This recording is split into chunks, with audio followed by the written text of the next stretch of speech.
I want to thank you all for being here tonight. This is something that a lot of my counterparts do across the state, and it's something that for the last couple of years I've thought we ought to be doing here in Rocky Mount. And so this year we moved forward with it and put something together, and it's going to be brief, hopefully about 30 minutes in terms of an overall state of the city and some things that are going on, some of our challenges, some of our initiatives that we have at the city, and then also some of the successes that we've had here at the city. We normally start our meeting with a prayer, so I'm going to ask Councilmember Reuben Blackwell if he'll come forward and lead us in prayer. I'd ask you to stand if you would.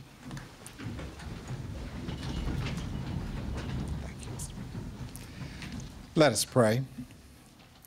Father, we thank you for the year that you have brought us through. Thank you for the times and even the difficulty of the times. Thank you for navigating us through safely, and thank you for the hope that you have provided for us for a better day and for a brighter tomorrow. Father, we ask that you preside over our hearts as we deliberate tonight over matters that impact the city. We ask that you help us to make good decisions that benefit all of those who live here and without our borders.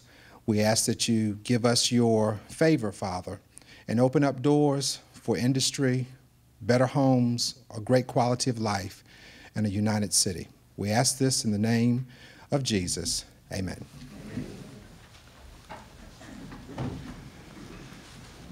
Thank you. Just to get started here, I'd just like to make a couple comments about Rocky Mount. We are the 15th largest city in North Carolina. We've got over about 43 square miles in the city right now, and North Carolina is the 10th largest state in the Union, and it got about 9.5 to 10 million people. So we are in a state that's growing and in a community that we had some growth, not as much as maybe we'd like to have had in the last 10 years when the census was done, but we are continuing to still grow. These have been some difficult times the last couple of years for a lot of people in our community, and I want to take this opportunity to thank our City Council. They do put a lot of time and effort into serving the citizens of Rocky Mount. They've done a great job. They work together very well. They support me very well, and I certainly appreciate that for the job that they have done.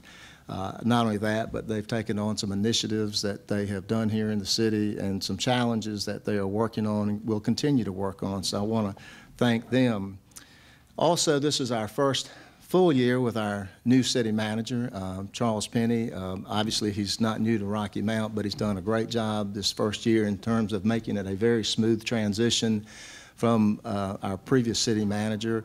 He's had a lot of help, though. He's got Peter Varney, who's been with the city for 38 years and got a lot of experience, and then brought on Ann Wall as another assistant city manager who has been with the city for some time as well. So we've got an excellent staff in the city manager's office, and Jean Bailey, who's been here for a long time too in the clerk's office, keep all of us straight as far as the council members and her staff as well. And we've got great departments heads here in the city of Rocky Mount. They do an excellent job of running the city on a day-to-day basis, and that's what, for most people that live in this community, are concerned about. When they get up, is their trash going? Are the lights coming on? Are they getting water? Are they getting their services that they expect to have from the city of Rocky Mount? And our department heads and all of our workers here at the city do an excellent job on a day-to-day basis doing that. So I am going to just say this at the beginning. A lot of information that you can get from the city is on our website. It's at www.rockymountnc.gov, and it's something that on a regular basis, if you want everything from our budget to our parks and recreation schedule, it is all on the city's website if you want information about some of these things I'm going to talk about. Obviously, one of our biggest challenges this year we didn't expect, and that was Hurricane Irene. For most of us, when we woke up on August 27th, we didn't think it was going to be that bad, but it was a prolonged storm, stayed in our area for an awful long time, and did a tremendous amount of damage, not only to our utility system, and I see Rich Warsinger sitting over there. He lost whatever little hair he had left, and so a lot of long hours and commitment from him and his staff. But it also created problems for about 27,000 of our customers were without power for different times during that particular storm. I've been here for a long time, and I don't know that we've had 27,000 people without power at any given time that I can remember. At any rate, our city staff did a great job responding to that storm. Our utility workers were out on a regular basis, getting the power restored in some very, very tough weather. And I will have to say this, since I've been mayor, there've probably been very few times that the number of people that have come up to me after the city has responded to something and said what a good job the city of Rocky Mount did, not only in restoring the power, but in the cleanup that resulted as a result of the storm as well. And all of the city staff here put on different hats. It wasn't just the utility department, it wasn't public works. Anybody that worked for the city that needed to do a job during that time period came down and did it. So our city responded extremely well to a very, very tough situation. After the storm went away, we collected almost 255,000 cubic yards of debris, and it cost about $5 million to do that.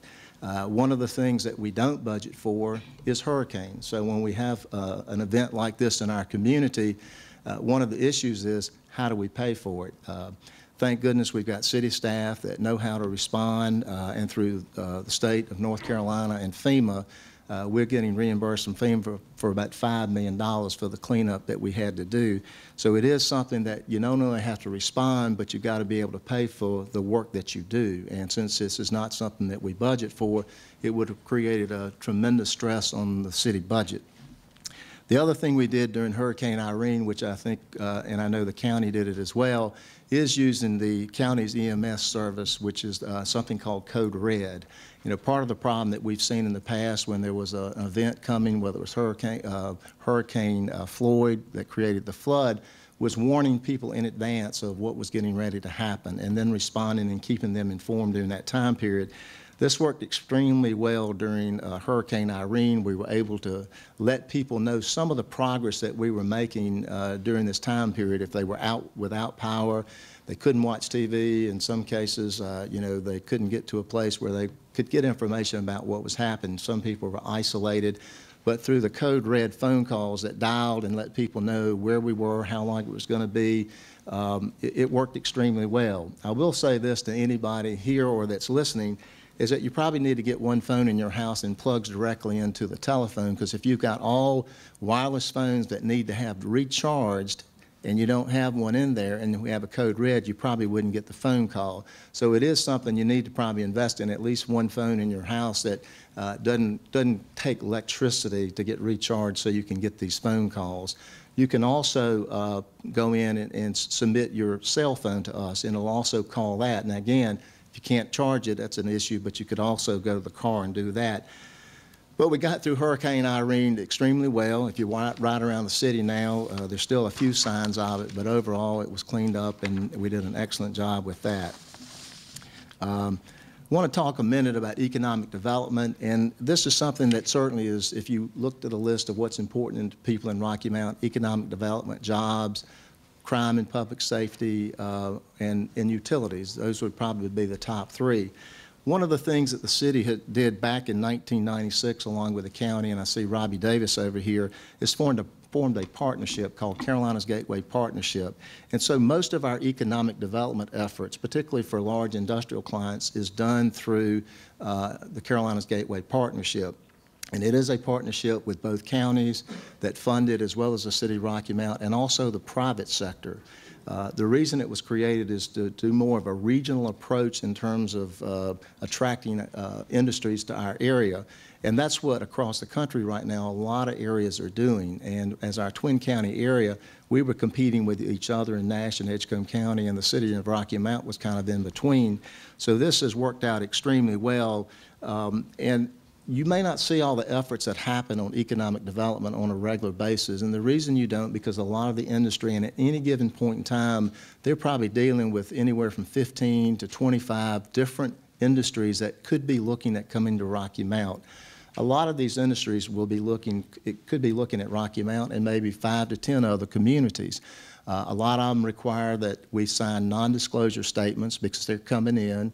In a lot of cases, they may be publicly traded companies. They have people that they are looking at, other communities, and they don't want other people knowing their business up front. So there are times when there are people in our community that are looking at expanding in Rocky Mount, but you may not know about it. And it's not something you're going to see in the paper, but there's a continual effort in this community from both counties, from the city of Rocky Mount, to recruit industry to this city.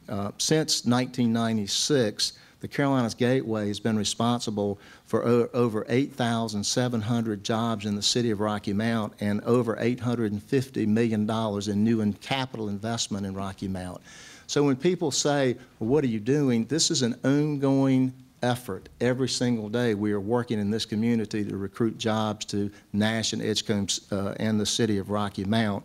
And it's been a tremendous success. When you look back and say, where would we be if we didn't have the Carolinas Gateway Partnership is the real question, because it is a concerted effort. Last week I met with a group. They've got $1 billion company, and they are looking at maybe 10 communities.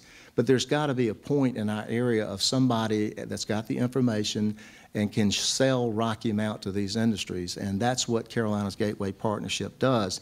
The problem what happens in, that's happening across the country today is in economic development, there's something called incentives, and that's an issue that's not only here but in other states. And so you've got to be prepared to not only recruit the industry, because they're looking at 4 or 5 other locations, they're looking for incentives, whether it's the land, whether it's the building, whether it's some operating capital, a number of things. And there are other states and there are other communities that are willing to do more to get those jobs there. So the Carolina Gateway Partnership is that vehicle in Rocky Mount that allows us to do that, allows us to compete with other communities and offer these incentives to industries that are coming in. And both the county and the city, in addition to funding that, also fund infrastructure projects to make sure that these industries come to Rocky Mount, that we're in a position, and which is the nice thing about us, we do have the water, we do have the sewer, we do have the gas, we do have the electricity to provide to these industries that might be locating in our area. So I just want people to know that we are working on economic development on an ongoing basis, and it does make a difference in our community. The other thing that we do here at the city is we fund a position at the chamber. It's a small business recruiter, and Alan Matthews is the person that does this. And anytime you see, just like when you saw the announcement that Sears was going out of business or Old Navy, he is already on the phone talking to people about releasing those buildings, about getting new tenants into those buildings. If you look at a lot of the retail development in this community, it is a result that Alan has made contacts with people across the country and selling them on Rocky Mount. I know Councilmember Knight has been with him in a few places, and he goes to shows and things like that to recruit businesses to Rocky Mount. I got something from him today about Sears. Sears is looking at continuing to have an operation here. It's going to be a smaller version, but in terms of selling what they're famous for, their tools, their appliances, outdoor equipment, things like that. So they're still looking at have a presence here in Rocky Mount, and Alan will probably be the point person that puts all that together for them. So we have somebody that's on the ground all the time that's not only looking at big industrial companies that come to Rocky Mount, but also recruiting everything from a Starbucks to a Sam's Club, and he was very instrumental in continuing to have dialogue with Sam's Club in order to continue to encourage them to come to the Rocky Mount area. And these are just a couple of things that are happening, but those are our efforts that we do here at the city. So I think I want everybody to know that we are continually working on jobs and employment in this community. Going to move on now and talk a little bit about public safety. And one of the things that we have here at City Hall is a communications center. We have over 75,000 911 calls a year. We have an additional 136 calls that come into our communications center. So we average about 577 calls coming into the city of Rocky Mount every day in our communications center. And so it is something, it's a way that we manage the calls to the police department, the fire department, and how we respond to things here in the community. Speaking about the police, I just got just some initial reports. I know everybody is concerned about crime and public safety. Our crime report for 2011 indicated we had an 18% reduction in violent crimes, and violent crimes include homicide, rape, robbery, assault. So this is an area that obviously most communities are most concerned, and that is violent crimes in our community. Overall, 2011 was the second lowest year of reported crimes in Rocky Mount since 1995, and it's the fourth year in a row that there was a reduction in violent crimes. We had a slight uptick in property crime, but again, that may be a result right now of the economy that we happen to be in. But we are making progress in the right direction, and we are continuing to work with the community, with our police department, in terms of making Rocky Mount a safer place to live.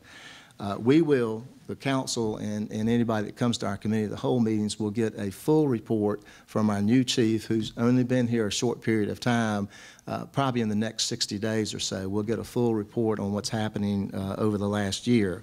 Currently in Rocky Mount, in our police department, we've got about 210 employees, about 165 sworn officers, and we've reduced our turnover rate in our police department for what was several years ago about 18.5% a year to about 3.5% a year. And we did that through some initiative from the city council to make sure that we got on par and paying what we needed to pay for officers in our community. It makes a big difference in a community when you have experienced officers that stay in the community, they get to know the community, and they bring that experience to the job that they have. Obviously, one of the things that we did this year is we had a transition in our police department as well. Chief Manley retired back in June, I believe, and our interim chief, Chief Thomas, did a great job. But on January the 3rd, we swore in our new chief of police. Chief James Moore came to us from the Wilmington Police Department. We had a long career down there, and he served as their deputy chief. He's only been here a short period of time, so he's getting his feet on the ground, getting to know the community, getting to know the department right now, but we'll hear more from him at a later date. One of the things that we did implement here in Rocky Mount, and we're the only community or the first community in the state that did it, is something called Spot Shotter. Every department across the state right now is looking to more and more technology in order to for their policing. And one of the things that we have in this community, we got a grant from the Department of Justice for $350,000 to implement something called Spot Shotter. And Spot Shotter, what it does is when a gun is fired in the area that this covers, you know, almost can pinpoint where that gunshot came from. And not only that, I've been told that you can almost tell the caliber of gun that was used at that time. So what it does, it helps us respond quickly to those gunshots and where they're fired, so we know exactly in the city, in that part of the city, where they're fired from. And it also helps us with investigations. And I see Captain McCoy back there shaking his head. So we've implemented this. It is helping. It's a tool that we're using, and it's a great thing for the city of Rocky Mount in order to be awarded this $350,000 grant for our policing department. Other things that the council did this year is they passed a bar and taverns ordinance. This is something that continued to be an issue, still continues to be an issue in the city of Rocky Mount, but it gives our police department more authority to not only regulate but close down bars and taverns that continue to operate businesses that are continuing to have problems. So this is something that we want to continue to work on, and it is something important in our community because a lot of, when you see things in the paper, they happen at these bars and taverns, and it creates an issue. Other things that we continue to work on, obviously, is working close with the DA's office and also with all state and federal agencies in terms of our police department. I want to move on now for the fire department. And most people don't realize it, but we make about 75% of all of the calls that come into the fire department are for EMS calls. Last year, Our trucks rolled 9,680 times. That means they went out 9,680 times, and 75% of those calls were for EMS service. When people say, what do I pay for in the city of Rocky Mount? What are my taxes going for? This is part of what your taxes go for.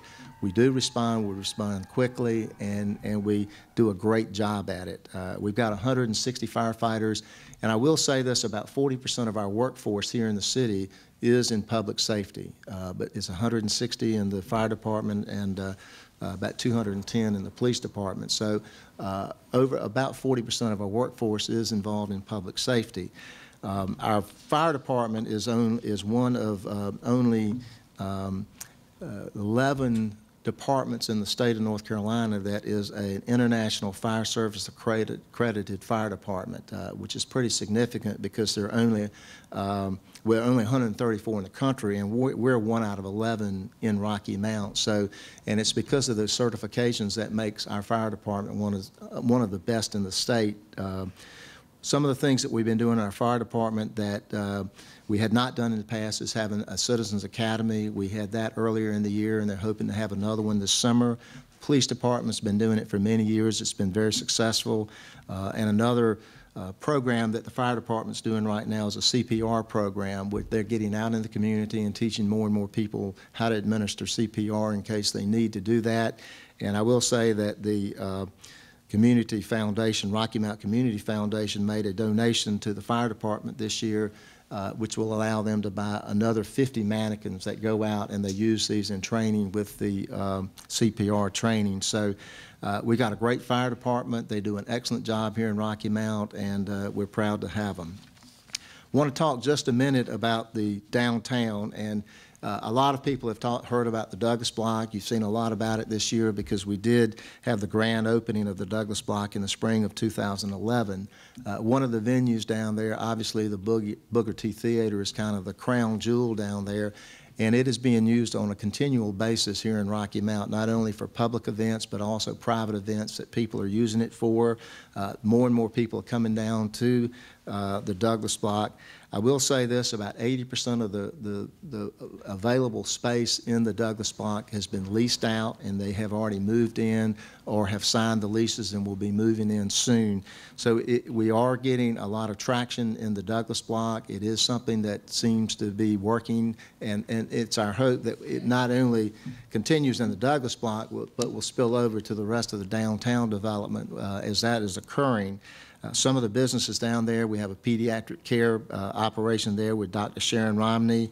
We have a Subway down there. We have a law firm down there now, an antique shop, a computer store called Cool Geeks, and several other stores that have already opened. So if you haven't been down to the Douglas Block, I'd invite you to come down there and take a look at hopefully what downtown Rocky Mount will look like in the future.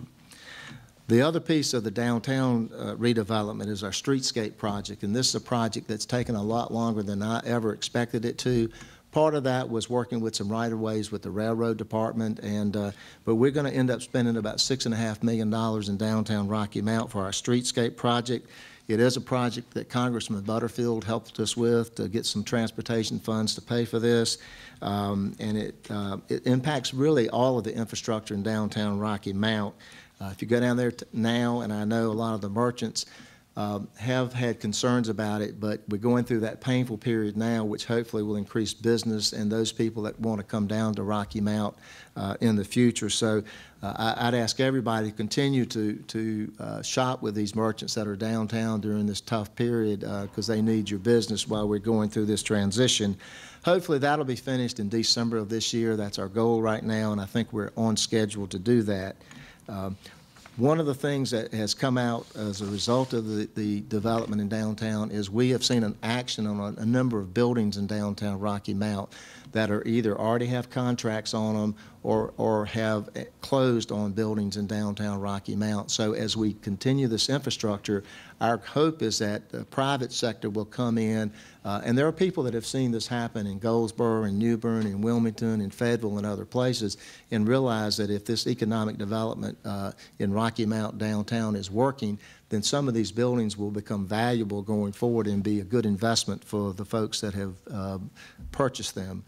One of the other piece at the downtown is the Wi-Fi. Again, we have hot spots in Rocky Mount down the train station, the Imperial Center, the Douglas Block, City Hall right now, and out at the sports complex. And as time goes by, we'll continue to expand our Wi-Fi across the city. But it is something that, particularly as people come in and out of Rocky Mount, it's an expectation that they have that we have Wi-Fi available to them.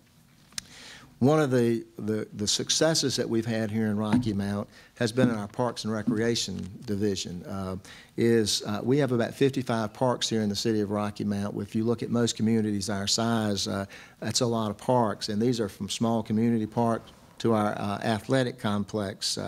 We have finished our soccer fields out at the athletic complex. One of the things that I was talking to the city manager on and Ann Wall on was that we've got 2 tournaments that are coming out of the Triangle that have been playing these tournaments in the Triangle that are coming to Rocky Mount with soccer. We've already booked 39 out of 52 weeks for this coming year at the athletic complex. It's had a significant impact financially on our community. In 2011, we had probably 90,000 plus people coming into Rocky Mount either as participants or as spectators coming to the athletic complex. And it's had an economic impact in Rocky Mount of about $8.3 million. So some of the things that we invest in don't always work out like that, but that's been a huge success. When they come in, they're staying at hotels, they're shopping in our stores, and they're going to our restaurants. So if you talk to anybody in travel and tourism, and I know Robbie's on that board, they'll tell you that athletic complex has been a tremendous hit. The other thing, as far as our Parks and Recreation, and they handle a lot of things here, from the Imperial Center, the Booker T Theater, the Senior Citizen Center, but is the Downtown Live Series. And those people in Rocky Mount that have been down to our Downtown Live Series in the summer, every other Thursday night, have enjoyed a lot of music. Downtown Rocky Mount, it's been a great event. We've had about 800 to 1,000 people at every one of those shows that we've had. And the nice thing about it, it's done with sponsorships, so it doesn't cost our citizens anything to come down and enjoy that, and we hope more and more people will respond to that. But that's an ongoing project, and we're working on that right now for next year. Also in Parks and Recreation, something that continues to grow here is something called the Eastern Barbecue Throwdown. This is a Kansas City sanctioned event.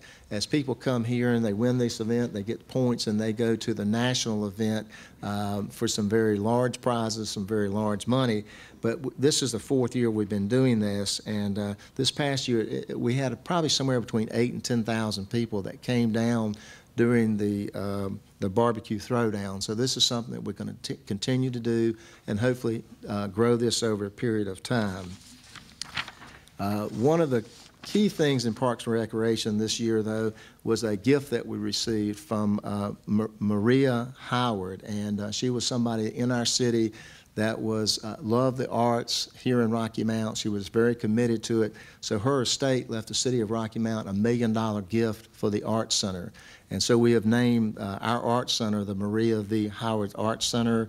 We're appreciative to her family and her state for doing that, and hopefully it will continue to make sure that our Arts Center is well maintained and we have what we need to make sure her legacy continues in terms of arts in Rocky Mount. The other thing that I will mention very briefly is a tournament that's coming here, and the Parks and Recreation Department worked on this, as well as Jim Gray out at North Carolina Wesleyan, the president there, and that's a tournament. It's called the USA South Tournament. So in April of 2013 and again in 2014, there'll be over 800 collegiate athletes and their families coming to Rocky Mount. Again, if you talk to our people that are in the travel and tourism business, this is a significant event to bring this number of people to the city of Rocky Mount and the athletes. And this is soccer, baseball, tennis, golf, and a couple other sports that all of these athletes will be coming in. And this is from the Conference USA South, which North Carolina Wesleyan's a part of. So I want to thank Dale from our Parks and Recreation Department and her staff that worked on getting this tournament to Rocky Mount. It's an important thing that we have here, and we'll be able to hopefully encourage them to come back for a number of years after this. This came to us because Burlington had been hosting this, so we were competing when we went out to this to get this event from another community that had done extremely well with it. But we've got a lot of great facilities here in Rocky Mount, and this is when it starts to pay off. Another initiative that, just a couple of things I want to talk about with transportation. I think everybody knows that the Northern Connector is finished at this point in time. A lot of people, when that was being done, complained about it, said we didn't need it, but now I see a lot of people using it. It's a great way that opens up the west end of town with the north end of town, and it's being used extremely well and provides much easier access from 64 to the northern part of our city. The other project that's going on now is the Kingston Avenue widening. Again, I know Councilmember Wiggins has been very focused on this for some time, but we are now starting to receive bids on this particular project. And so this project will connect the southern connector, which is fully funded, connects the eastern and southern parts of Rocky Mount with major thoroughfares. So this is an ongoing project. It's been funded, and so you'll start to see more movement around Kingston Avenue as that project goes forward. Two other roadway constructions that are currently here. One is the widening of Hunter Hill and one at Winston Avenue. I got a note here on Hunter Hill today that we may be looking at closing that for a period of time so the work can be accelerated. You'll hear more about that as time goes on, but it is a project that is a little bit behind schedule right now, so we may have to do that in order to get the project back on track. The other thing that we've done here in Rocky Mount is put a lot of sidewalks in, and this has been one of those things that a lot of people have come up to me and just thought it was wonderful that we were putting in these sidewalks. I've had other people wonder why we did it. Well, what happens is we get funding for transportation dollars to do things like sidewalks in our community, and there are more people in our community that walk than you would expect. And so some people that were critical of it probably don't see the number of people in our community that are walking and are getting from one place to another using sidewalks. And a lot of these are along thoroughfares that were unsafe for people to walk in our community. And we put about 4 miles of sidewalk in this year, and we've got another 1.4 miles next year. One of the most important things here, and I know I'm getting a little bit on time, but this is probably one of the most important things in our community, and that has to do with our utilities. And this we could talk all night about, but it is something that the City Council understands that we continue to work to get a competitive rate here in Rocky Mount that would be competitive with Progress Energy and some other providers here in our community. It is something that we've been working on since I've been mayor for 4 years and a council member before that.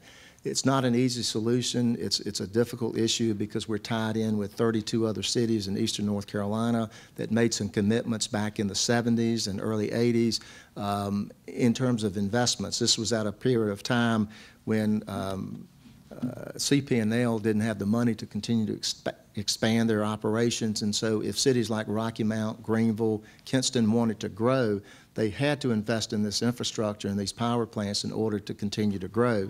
So, you know, we had no issue with that until about the mid-90s when we started to lose all the textile companies here in Rocky Mount, which were large utility users here in Rocky Mount. But after you make the investment, you have that capital investment, it's there, and you've got to continue to pay for it. So part of our issue here in Rocky Mount is the debt structure that we've got. And we've had some very smart people, some very educated people, and people that know a lot about the energy business looking at this, and we're continuing to work on this.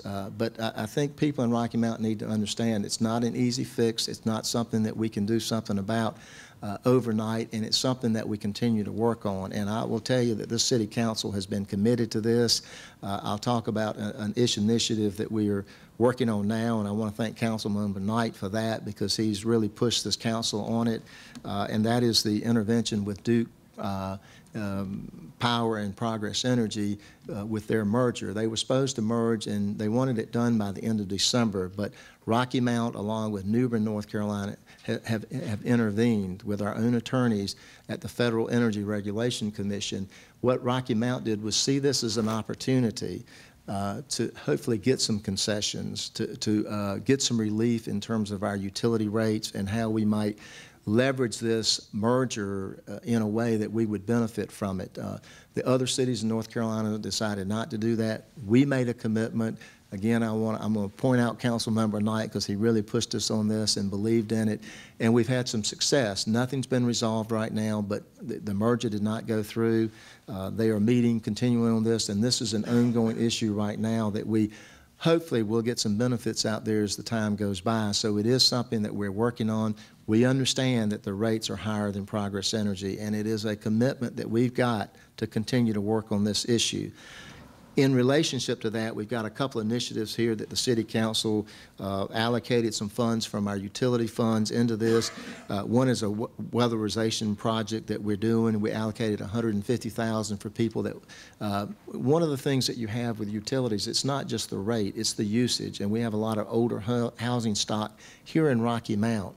And so one of the ways you do it is through usage, is through winterizing your home or weatherizing it. And so we've allocated $150,000 and partnered with Martin County Community Action. It's a local nonprofit, and it's got an outstanding reputation across the state of going in and doing weatherization in communities. And so that's one program that we have, and you can hear more about that at City Hall. Come down there here. They have an office here in City Hall for funds that are available for weatherizing your home.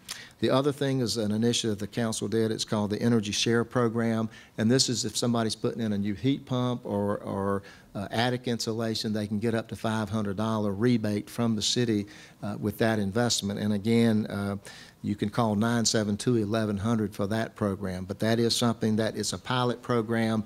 But I know that I talked to a friend of mine recently. He had a 25-year-old or 20-year-old heating system. He put in a brand new heating system, a little bit of insulation, and his bill was cut in 2/3. So it does make a difference, and we're trying to make a difference for some of our citizens in this community that need help. The other thing that we did in our utility department this year is went on to being able to pay your bill online. This is something that about 10% of our customers are using right now. Other communities across the state or other utility providers have this, so you don't have to come to City Hall. You can pay it online. And not only that, you can get comparisons from utility bills from year to year. You can see your usage compared to your neighborhood. You can go on there, and not that you're going to see your neighbor's utility bill, but they do an average of what a neighborhood uses, and you can compare how your usage is to other people in your neighborhood. So it does make a difference in terms of being able to manage your energy cost, and it's something that we think will continue to grow. Couple of other things here before I wrap up. One is our community development initiatives. We've got several here in the city, and these are all done from community block grants, that redevelopment funds that we're going into older areas of the city, trying to refurbish them, demolish older structures, and replace them with new affordable housing here in the city of Rocky Mount. And those are the Bill Street redevelopment project, a project over called the Roscoe Bats Village Apartments, which again, these were abandoned, boarded up apartments that the city took over, renovated, and then sold to the Rocky Mount Housing Authority. And so we get some of our funds back, then we can invest it in some other areas. But now there are 24 apartments that people are living in and being managed properly. Another area is the Thorns Cleaner off of Raleigh Road. This was an old cleaners that had been there for many years. It was not in business, had some contamination of the soil. There was an old flea market there. It was really a blight on the community. And we were able to partner with the owner of the property. It was donated to a church, the Fellowship of Christ Church. And what's happened is we've cleaned it up. We helped remediate the soil through a cleanup program that the state had for cleaners. And then we demolished the buildings. Our agreement with the church was that they'd reimburse the city within 5 years or when they sold a piece of the property. Well, they actually sold the property to a General Dollar Store, and we've been completely reimbursed here at the city. So it is an example of a private-public partnership here in Rocky Mount that's worked extremely well. And again, it gives us those funds back again that we can reinvest in the community and hopefully clean up some areas or older areas that need reinvestment. The other thing that we have done here is also with the old Barcalounger building. We had a business here called the J Group that was looking at relocating. Part of the relocation efforts were looking at outside the country. They do a lot of international business, and they were in the old China American tobacco warehouse and offices down here near downtown, and they moved into the new Barcalounger building. The city took that building in trade. Part of it is they had to do an economic analysis. They had to hire at least 36 new employees. They've hired 40. They're growing very rapidly. But it's, again, another use of a building. The city actually owned the Barcalounger building. So of an abandoned building that we've taken, we've reused it, and we are able to have an economic impact because we've reused that building. So those are just a few things that we've done as far as development projects. My last thing before I close is on our visioning process. And our visioning process here in Rocky Mount, many of you may have known about it, but it is a long-range planning process that we've partnered with the counties, both Nash and Edgecombe County, to fund a process where it's going to take 12 to 18 months, but we're going out in the community. And this is a result of analysis that was done of Rocky Mount and the Twin County area by a professor from UNC, Dr. Johnson. And one of his recommendations after doing his analysis of the Twin County, it's an assessment of our strengths, our weaknesses, is to do a long-range visioning process. If we're here today, where do we want to be 5 years from now? Where do we want to be 10 years from now in terms of Rocky Mount and Nash and Edgecombe counties? And it is a process that we want it to be inclusive as far as race, religion, background, young, old. We want everybody included in this process. It's easy for us as elected officials to have our opinion, but what we want are people in this community to have input into this process. If we're looking at things down the road, whether it's resources that we have available to us at the city and the county, where do we put those resources? Who do we partner with? What do we do in terms of making sure that we move forward? This actually came out of a Forbes magazine article several years ago. It talked about the poverty in our area, and it got people talking about what do we need to be doing in this community. And it's like everything else, whether you're a business, a large industry, or small business, you got to have some kind of plan, some kind of vision of the future that you want. One of the things that I think for us locally was that, you know, at one point in time, we were known as a textile community or an agricultural community, and losing some of the identity over a period of time in terms of what we were known for is part of what this visioning process will hopefully be about. Is identifying our strengths, our weaknesses, and how we address those things. And we already know it relates to education. It relates to health issues here in Rocky Mount. It relates to quality of life issues in our community. But why does somebody want to be in this community?